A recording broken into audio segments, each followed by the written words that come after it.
মাথাতে হেবি ঝটকা আছে আমার লাঠিতে কেউ 6 লাখ বলে কেউ বলে আহা ভাকার গরু ভাকার গরু ভাকার গরু ভেরি ভেরি স্মার্ট ঝাকার গরু ঝাকার গরু ঝাকার গরু ভেরি ভেরি চোর সুটটা চুরি করে কয় টাকা জমাইছো? এত বড় ফার্মে আছে বড় বড় গরু দেখতেছো? খয়রাতি খা, তুমি কোনো কথা কবা না। তোমার গোষ্ঠী সহ সব খয়রাতি দিন আনা দিন খায়। তুমি কি করে কলা গাছ ফাল দিয়ে ওটা এত বড় লোক হইলে আমি জানি। তুমি বিশাল দুর্নীতি করো, এই গ্রামে একমাত্র দুর্নীতিবাজ তুমি। কারি কারি টাকা জমাইছো, শোনো যতই টাকা জমায় না কেন আমার সে বড় গরু কিনে ফাললা তুমি দিতে পারবা না। তাই না? খুব ডায়লগ দিলে যে আমি দুর্নীতি করে টাকা জমাইছি, তা তুমি কোয়ান্তে টাকা মারিছো? হ্যাঁ, ব্যাংকেতে ঋণ নিছো তুমি, ঋণ খেলাফি ব্যাংকেতে টাকা নিয়ে টাকা দেও না, এ সমস্ত ঘটনা কি আমরা জানি না? তুমি অনেক জানো, অনেক বোঝো, পারলে প্রমাণ করে দেখাও। এই ফার্মের সবচেয়ে বড় গরু আমি কিনবো, লাগানি সব করে কিনবো, একটা তুমি পাবে না। ফার্মের মালিক, হ্যাঁ মালিক। হ্যাঁ, একই টাকা মাঝে করছে, দাঁড়াও কি করে তুমি করো কেন? এই কোনে যাচ্ছিস? ওরে আল্লাহ, আমার সময় নাই, আমার গরুর খাবার আনতে যাইতে হবে। ওরে তোর খাবার টাবার পরে গরুরে একবেলা খাবার না খাওয়ালি গরু বাঁচবে, সমস্যা নাই। তবে যে গরম পড়িছে তাতে গরুরে একবেলা গোসল না করালি গরু তো স্টক করবে। আগে গরুরে গোসল করে যা। আচ্ছা আমি যাচ্ছি। তো ফাঁকি বাস সব। গরু নিয়ে কোনো টেনশন করা লাগবে না। এই খামারের যত গরু আছে সব আমার, আমি কিনে নিলাম, টাকা নিয়ে কোনো টেনশন নেই। এই থামো, এই খামারের যত গরু আছে সব ওনার। চুরি শাস্তি করে কয় টাকা জমাইছো? আমি আগে বলেছি না সব গরু আমার, সব কথা বাদ। এই তোমার এই খামারে যত বড় বড় গরু আছে সব আমার বাড়ি পাঠাবা, যত টাকা লাগে আমি দেবো। আরে কি যত টাকা লাগে, ও কত টাকা দেবে? গরুর দাম কত হইতাছে? 10 লাখ, আমি বেশি দেবো। 10 লাখ তুমি বেশি দিবা? এই আমি 15 লাখ বেশি দেবো। আমি 20 লাখ, আমি 30 লাখ, আমি 40 লাখ বেশি দেবো। এই আমি 50 লাখ দেবো। এই এত টাকা গরু দাবি না? আপনারা থামেন। কি শুরু করেছেন আপনারা? এই গরমের ভিতরে এমনি তো আমার মাথা খারাপ, তাছাড়া আপনারা আরে খারাপ করে দিয়েছেন। আমি কি বলি মন দিয়ে শোনেন, আপনারা দুইজন যেইখানেই যান সেইখানেই কোনো না কোনো ঝামেলা সৃষ্টি করেন। এখন কুরবানির সময় আমি কোথায় 2 টাকা লাভ করব তা না, আপনারা এখানে এসে জ্ঞান শুরু করে দিয়েছেন। আচ্ছা ঠিক আছে, আর গ্যাঞ্জাম ফেসাদ করতেছি না। তাহলে একটা সমাধানে আসি, শোনো। তোমার ফার্মের যে বড় বড় গরুগুলো আছে ওইগুলো তুমি আমারে দিয়ে দাও, আর তোমার ওই পাশে ওই যে ছোট ছোট চেইপু আমার যে গরুগুলো আছে ওইগুলো তুমি ওই সুত্তরে দিয়ে দাও, হিসাব তো মিটে গেল। কি মজা, সব কটা করে উনায় দাও, আমার পেশি গরু কটা দিক ছাগলের মতো। আমি কি আঙ্গুর চাষ নাই? ওই কুরবানি কি তোমার বাড়ি যে আমি গোস কাট পানি? এই তোমার ফার্মে সব করে আমায় দিবা, আমি দেবই না। হ্যাঁ আমি বুঝতে পারছি, আমি খুব ভালো করে বুঝতে পারছি। আপনাদের দুইজনের টাকার গরম আছে, এই জন্য আপনারা ফুটনি দিয়ে আসছেন। সব গরু যদি আপনারা নিয়ে যান এই গ্রামের লোকজন কি কুরবানি দেবে না? তাকে আমি গরু কোরআন দিয়ে দেবো। আচ্ছা ঠিক আছে, তাহলে একটা দুটো গরু রাখে বাদ বাকি করে আমারে দিয়ে দাও। এত দিকে তোমার এই কি কয় 2-3টা গরু রেখে, মানে সব গরু আমারে দিবা তুমি? এই আপনারা থামেন, আমি কি বলি মন দিয়ে শোনেন। আমার ফার্মের বড় 10টা গরু, 5টা গরু আপনারা দেবো, 5টা গরু আপনারা দেবো। ঠিক মতন বাড়ি পৌঁছাই যাবে, এখানে আর কোনো কেন্দ্র পাবে না। আপনারা বাড়ি চলে যান, গরু ঠিকঠাক মতন পৌঁছাই যাবে। আচ্ছা ঠিক আছে, কথা কাজে যেন ঠিক থাকে। বড় পাঁচটা আমার, আমার। হ্যাঁ দিবানি, সব জ্ঞান দাম ফুটো দিয়ে আইসে।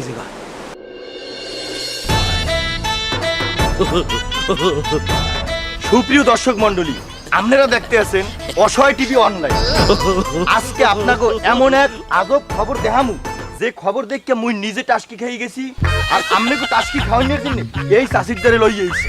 দর্শক স্ক্রিনে যে ছাগলটা দেখতে আছেন আপনি, সব কথা যদি তুই কবি তা তুই মরে ইহানে দাঁড় করা রাখছো কে? তুই কি চলে যাবো? না চাচি। দর্শক আমরা এখন যা শোনার চাষির মুখ দিয়েই শুনবো। চাচি, আপনার এই ছাগলের দাম কয় টাকা? তুই ছাগল কেউ কেরে? ছাগল কেউ কেরে? ওর একটা নাম আছে, ওর নাম হইলে তুফান। তুফান? এইটুকু একটা মুরগির নাম ছাগল, হ্যাঁ নাম রাখছেন তুফান? হ্যাঁ কা চাচি? এ বেটা, তুই এই ছাগলের বংশ পরিচয় জানো? আর পরিচয় দিলে তুই প্যান ভরিয়ে মুইতে দিবি। ও হেইয়া, তাইলে আপনি আগে এই ছাগলের পরিচয়টা দেন। হেইলে হন বেটা, ওর বাহের দাদার নাম আনলে মাগা দিগা। কি দিরে চাচি? মাগা দিগা, কে নাম হলো না? হয় চাচি, নাম শুনছি। তা কথার মধ্যে বাদ দাও কে? তুমি কথা হারাই হারাই। আর বাহের দাদার নাম আনলে মাগা দিগা।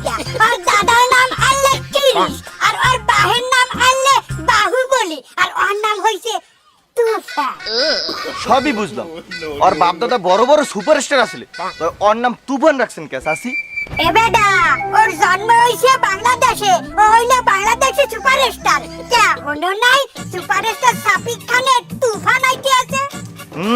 বুঝলাম চাচি। তো এই ছাগলের দাম কত? এ বেটা, তুই খালি ছাগলের দাম হনতে চাও কে? আয়, তুই ওর পরিচয় নিবি না আগে? এর পরেও পরিচয় আছে চাচি? তা আছে না, ওর ফুড হ্যাবিট শুনবে না? ও হইলো মূলত ভেজিটেরিয়ান, আর সকালবেলা ব্রেকফাস্টে খায় চাইনিজ, আর দুপুরে গেলে আমেরিকান থাই কম্বো ঘাস, আর রাতের বেলা অবশ্যই একটু ডায়েট করে হেলে গিয়া খায় সৌদি আরবের খাজু। কি কন চাচি? আমরা এই রমজান মাসে খুরমা কিনে খাইতে পারলাম না, আর আপনি ছাগল রে খাওয়ান খুরমা? এ বেটা, মুই আগেই কইছিলাম এইটা জান্নাতের ছাগল না, এইটা হইলে বংশীয় ছাগল। এইবার জিগাও, এই ছাগলের দাম কত? চাচি, এই ছাগলের দাম কত? এই ছাগলের দাম হইলে 1,65,00,000 টাকা। কি কন চাচি? এই দুই ছাগলের এত দাম? আরে বেটা, ওর তো দাম মাংসে না, ওর দাম হইলে বংশে। ওমা, এই দুই ছাগলের দাম 1,65,00,000 টাকা। ওয়াল্লাহ, চাচি বলে ধরেন মধ্যে ঘুরে চাচি। কি হইছে? মারছে তো?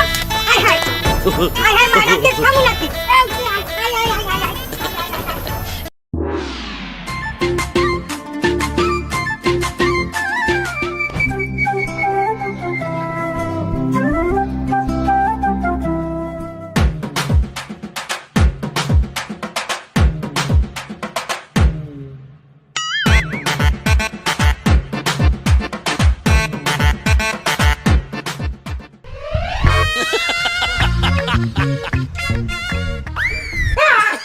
একটা ছোট ফ্রিজ চোখে দেখতে পারি না, কেন যাই ফ্রিজ শোরুমে এনে রাখে?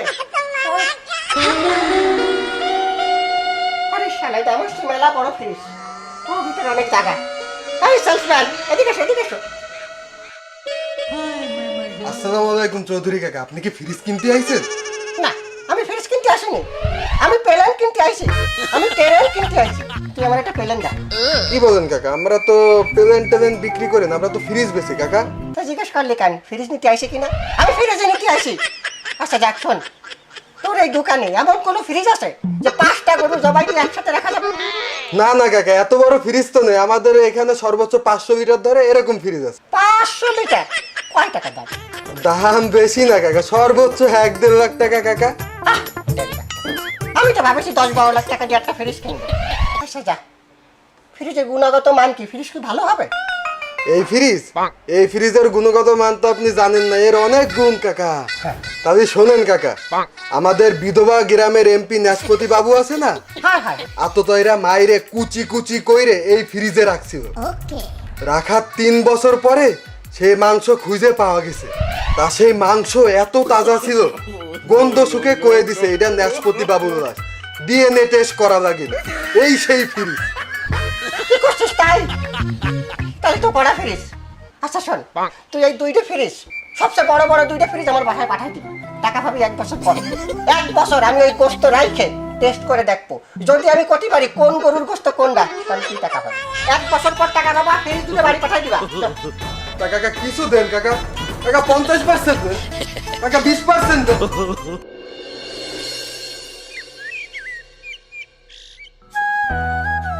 শোন, বেশি বেশি ঘাস খাবি, বুঝতে পারছিস? সামনে কুরবানি, আমি এবার ভাবিছি এই কুরবানিতে তোরেই কুরবানি করব। মহান আল্লাহ তাআলা বলেছেন, তুমি তোমার পছন্দের পশুটাকে কুরবানি করো আমার জন্য। এই জন্য আমি মনে করেছি এই কুরবানিতে তোরে কুরবানি করব। আর তাছাড়া সেই ছোটকাল থেকে তোরে আমি সন্তানের মতো লালন পালন করে এত বড় করেছি। বেশি বেশি ঘাস খা, বেশি বেশি ঘাস খা। আরে খা।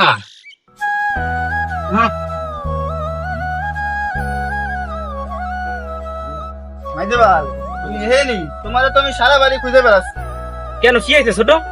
তুই আজকে মাদ্রাসা যাসনি? তোর কি শরীর খারাপ? না মাইজে ভাই, শরীর তো ভালো আছে, কিন্তু কিন্তু কি, কোনো সমস্যা? মাইজে ভাই, তোমার তো মেলা দিন ধরে একটা কথা করছি, সামনেই আমার পরীক্ষা, তাই এই ক্লাসের কোনো কিতাব আমার কিনা হয়নি, আর পরীক্ষার ফিও দেওয়া হয়নি, মাদ্রাসার বেতনও পরিশোধ করা হয়নি। আমি কি এর পরীক্ষা দেবো কও? ছোট, তুই তো জানিস আমরা গরিব মানুষ, নুন আনতি ফান্তা ফুরাই দেয়। এখন এই অবস্থায় কি করব আমি আসলে কিছুই বুঝতে পারতেছি না। মাইজে ভাই আমি কই কি এই গরুটা তুমি কুরবানিতে বেচে দাও, ভালো দাম পাবা নি। না না ছোট, কি বলিস তুই এটা? গরুটারে পালিতেই তো কুরবানি দেবো সেই নিয়ত করে। আচ্ছা তুই টেনশন করিস না, দেখি কি করা যায়।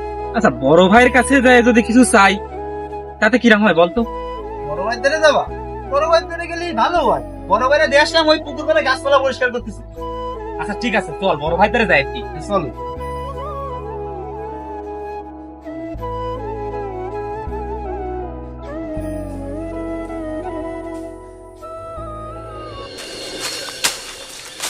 বড় ভাই একটু কথা বলতাম। কি হয়েছে ক? গরমে মাথা মতো নষ্ট হয়ে গেছে, লাখ টাকার মাছ ছাড়িছি পুকুরে, মাছ মরে যাচ্ছে গরমে। না মানে বড় ভাই বলতেছিলাম, আপনি তো আমাকে অবস্থা জানেন। এখন এই অবস্থায় ওর হচ্ছে গিয়ে মাদ্রাসার ফি, বই কিনা, 2 দিন পরে পরীক্ষার ফি। থাক, আমি তোমাকে দুঃখের গল্প শোনার জন্য তো এই জায়গায় আসিনি। কি কবা সরাসরি কবা, তো ঘুরে ফিরে কথা আমি বুঝি না। এখন ওই আপনি যদি কিছু টাকা আমাকে একটু সাহায্য করতেন। এই তো বুঝতে পারিছি, এই হচ্ছে আসল কথা। বললো বাড়া, আমি কি তোমাকে খয়রাত দেওয়ার জন্য টাকা কামাইছি নাকি? হ্যাঁ, আমি টাকা নিয়ে বসে রয়েছি, তোমরা আসবা আর আমি দেব। এই তোর সংসারে এত সমস্যা, ওর পরীক্ষার ফি দিতে পারতেছিস নে, তাইলে তোর যে ডাটের একটা গরু হয়েছে, ওই গরুটা এই কুরবানিতে বেচে দিলি তো দিব্যি তোর সব টাকা পয়সা বেরোয় যায়। কি বলতেছেন বড় ভাই? না না, এ গরু আমি বিক্রি করব না, এ গরু আমি কুরবানি দেব। বড় ভাই আপনি তো জানেন আমাদের 2 ভাইয়ের সংসারের অবস্থা, আমরা দিন আনি দিন খাই। এখন এই অবস্থায় আমরা একটা গরু কিনে কুরবানি দিতে পারবো কিনা এটা আমরা জানি না। এই জন্য আমরা নিয়ত করেছি সেই ছোটবেলা থেকে এই গরুটারে লালন পালন করে কুরবানি দেব। আমি এ গরু বিক্রি করতে পারবো না বড় ভাই। ও বাবা, বাদ পায় না বাবা, যদি কাটার লাগে কান্দে। এই তোর সংসারে সচ্ছলতা নাই, তুই আবার কুরবানি দিচ্ছিস কি জন্য? ফুটনি না ফুটনি দেখাচ্ছ।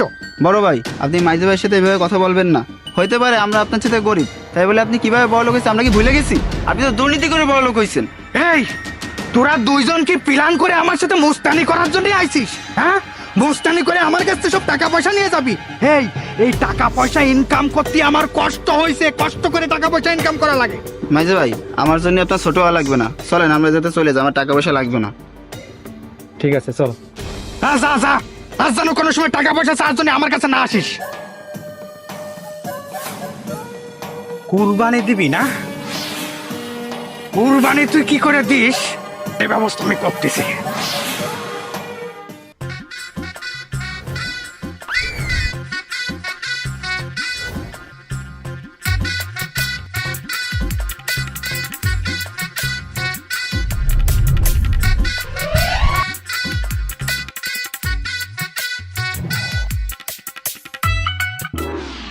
উস্তাদ আমরা এই যে দিনের বেলা চুরি করতে আইছি, যদি ধরা একবার পড়ি তাহলে কি মাইদানা দেবে না বুঝতে পারিছেন? ওরে হত কথা বলিস নে, ধরা পড়লে কোনো সমস্যা নেই, উপর মহলের হাত আছে, তুই তাদের হাত চালা। আরে উস্তাদ, উপর মহলে যদি হাতই থাকে তাহলে আমরা গরু চুরি করে নিয়ে সবার সামনে বুক ফুলাই ফুলাই যাবো। এই চুপ, তাহলে তো ডাকাত হয়ে গেল। একটা কথা সবসময় মনে রাখবি, আমরা ডাকাত না, আমরা তো চোর। আরে চোরে পেশা হলো একটা আট, যার অন্য কোনো পেশায় নাই। ভাই তুই একটা কথা বলিস, তাদের দড়ি কল, দড়ি কল।